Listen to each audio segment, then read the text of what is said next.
sa inyong mga TV. Malaking bagay ho yan. At libre ho yan. Hindi nyo kailangan magbigay ng hindi mo kailangan magbigay ng tip. Libre ho binibigay yan ng serbisyong totoo nitong unang hirit. Ngayon po mga kapuso, tuloy-tuloy ho. Ang pagdating ng mga tao dito, medyo hindi na ho ito ambon. Umuulan-ulan na, basa ho ang kalsada dito. So, importante, magdala ho kayo ng payong dahil lalong-lalo na kung may kasama kayong bata, baka ho magkasakit kung kayo ay mababasa ng ulan. Hindi na lang ho ito ambon eh. Medyo ulan-ulan na ito. Pero nakikita ho natin dito sa ating pinaka-main gate ng Manila South Cemetery, tuloy-tuloy ho ang pagdating ng tao. Mukhang talagang yung iba, nakinig din ho sa panawagan na maagang pumunta sa sementeryo dahil inaasahan nga na magiging maulan ang araw na ito, ang paggunita natin sa araw ng undas. So, mula po rito sa Manila South Cemetery. Back to studio po muna tayo.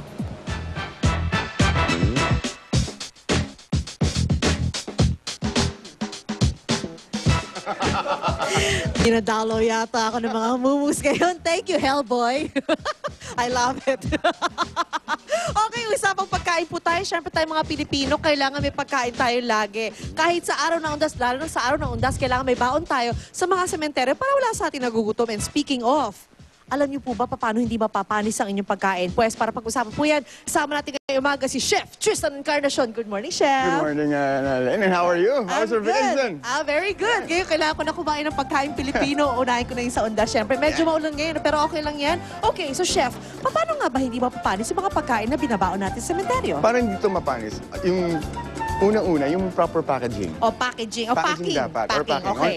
Kung paano, kasi ginagawa normally ng Pilipino sa sobrang pagmamadali, pagkaluto, ilalagay nila lalagay tapos tatakpan nila. So nakukulog. Oh, masama. That's one of the cause kung bakit napapanis. So kailangan talaga palamigin ng konti. Okay. Palamigin muna, and then takpan. Yung mga may, kunwari, like, at ang ginagamit natin lagi yung may adobo, diba? Yung bigas sa vinegar. Yes. Yung iba naman, like yung mga chicken curry, normally, or yung mga may gata, di ba sabi nila, panisin daw. Yes, panisin nga naman talaga, di ba? Para hindi siya mapanis, gagawin, pagmamantikain mo, pakukulaw mo palalo, papalabasin mo yung mantika ng gata para hindi siya mapanis. Tapos tatanggalin mo yung oil sa taas. Hindi, you have to, parang let it set lang. Parang i-cover ng fat. Hayaan mo lang siya Hayaan mo lang siya magsaset. Okay. Ganun yun, parang hindi siya pala. mapanis. So would you say na mas maganda magluto sa gabi? So sa umaga, aalis? Tama. Alright. Yun pala. Give it time. Kumbaga. So minuto naman? Sa minuto, ganun din. Kasi kung mapapansin mo, like, ang minuto, it lasts very long. Lalo na pag mga fiesta, di ba? So, ganun din. Proper packaging lang. Okay. Pero yung tomato sauce naman ang kailangan gamitin instead of the usual. Yung fresh talaga. Use the, yung may preservative na lang. Okay. Para ma-preserve nga naman ang pagkain. And, I would like to add, speaking of yung tomato, meron kami ginagawa. Yung corn kasi, we remove the skin. Okay. Talaga, yung kung gusto mo ng fresh, tatanggalin mo yung balat muna. Yung balat. Okay. Para you can use it. Okay. Yun pala. Akin na lang yung balat kasi nakakaganda raw ng kutis yun eh. Anyway, okay, moving on. Siyempre tayong lahat, hindi pwedeng mawala ang kanin sa buhay natin. So, pag kanin, paano masisiguradong hindi sila masasira sa ating pagbaon? Okay, for kanin, ginagawa namin, di ba, katulad nun, papalamigin mo rin, tapos parang proper storage. And then, pag dinala mo sa sementeryo, meron kaming ginagawa, parang ito yung old school na, ito yung lumang old school method of, kumbaga ito yung ref. Okay, May plato, tapos may konting tubig. Okay, malamig ba kailangan tubig de yelo? Normal lang. Okay, tubig. Normal tubig. Tapos andito ko na rin kanin, patong nyo lang na ganyan. Okay. Hindi siya agad mapapanis. Talaga? Yeah. Wait, mas maganda nga ba magbaon ng bahaw kaysa sa bagong luto? Like you said, kailangan talaga palamigin, di ba?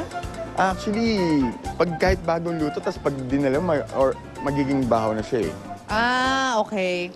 So depende sa... Depende na. Okay. Alright. So, bahala ka na kung gusto mo ng bagong luto o hindi, basta as long as malamig na siya. Pero better na rin if you make it as a fried rice or garlic rice. Okay. Para may oil na nako-cover. Walang tatalo sa garlic rice. Garlic rice. Garlic rice. Okay. Punta naman tayo sa sabaw. Mahirap mag-empake ng sabaw, ha? Okay, sa sabaw. Kahit sabihin pa natin na yan ay yung airtight sealed na container. It's better na yung merong pagkain na may sabaw, ilagay pa rin sa mga may plastic. Talaga? Para hindi siya tamapon. Isipin niyo yung sa karinderya. Di ba hindi siya tatapon? That's right. Naka-plastic siya kasi sa loob. Tapos sealed, tapos ilagay niyo sa container, tapos takpan niyo pa rin. Better safe than sorry. Kumbaga, unahan niyo na, di ba? Ilagay niyo na sa plastic. Okay. Sa chicken naman, kunyari nagbaon ka ng crispy na manok. pagdating mo sa sementeryo, baka naman hindi na to crispy. So, paano ang proper packing ng manok na crispy? Or anything else that's crispy? Crispy pata? Yan. At kung ano-ano pa. Talagang Crispy talaga. Okay, para ma-retain yung crispiness ng ating like crispy pata or even the fried chicken, Oh. pagkaluto, i-drain nyo muna sa paper towel. Ah, talaga, okay. Pagka-drain, you have your container, like Oh. yun nandun, nakita Yes, nila. ayan, yes. There's Meron a pa rin container, paper chicken. towel inside. Ah, talaga? Yan. Okay, Meron pa rin papalamigin paper mo ba towel. siya? Yeah, Palamigin muna, okay. Just to, So, ito para yan. ma-retain yung, at least, as much as possible, yung crispiness of the food. Mhm. Kasi yung oil niya, ang nangyayari, pag andun pa rin, yun yung nakapagsasag. Okay. Sa- It makes it soggy. It makes it Okay. soggy, yan. Let's move to the chicken. Ito po yung manok ko Yan. sa aking harapan. Ayan. Yan siya. Taran! Ang ganda ng chicken mo. Naka-tissue siya. Yan. Ayan. Okay, so basically that's it. Tatanggalin mo yung oil niya using the paper towel bago mo siya i-pack. How about yung mga fish naman, yung mga barbecue, may hotdog pa nga rito eh. Oh. Yan, normally pag mga inihaw or mga iba like barbecue and hotdog Oo. sa aluminum foil. Aluminum foil. Yan. Ano yung hotdog nga rito, individually wrapped pa, ba? Sa shell. I love it. So, ayan po ang mga tips and tricks ni Chef Tristan para mapanatiling fresh ang inyong mga pagkain. Para pagdating yung sementeryo, aba, masarap pa rin ang Masarap inyong pa rin. kinakain. Bono.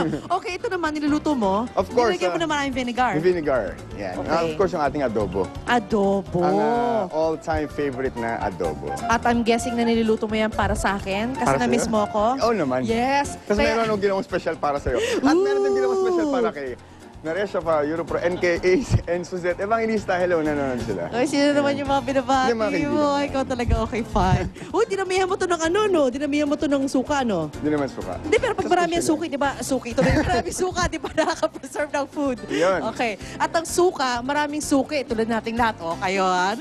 Ito, partneran nyo ng paksiw, masarap. Pakshu. At ang pakshu. At ang bahaw na Pakshu, kanin. yan. The best morning talaga pag may pagkain. Okay, habang hahataw na po kami sa pagkain dito, samahan niyo po kami.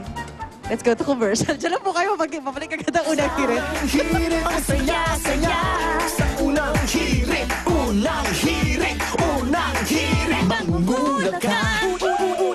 Unang hirit. Unang-una ka. Balitang dapat na malaman. Impormasyong may pakinabang.